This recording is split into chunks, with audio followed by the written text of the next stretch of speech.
High hello welcome Soma allrounder lecture আমি পৃথিবীর সব মাকে দেখাচ্ছি।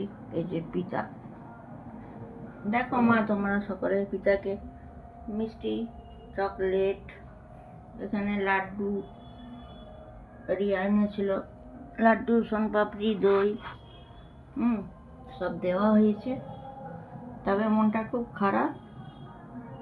রিয়া ম্যাক্সিকে নিয়ে এসেছিল, ম্যাক্সকে মানে ছোট্ট যে আমাদের পেট কুকুরটা আমাদের ফ্ল্যাটে অ্যালাউ করলো না।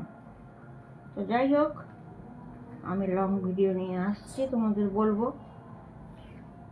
এরকম আমি ফ্ল্যাট আমার লাইফে ফার্স্ট টাইম দেখলাম। তো যাই হোক, পিতাকে দেখালাম, আর আমি 1 ঘন্টা পর এলবি করবো। তোমরা সোমা লাইফস্টাইলে জয়েন হয়ে যাবে। Take care, by.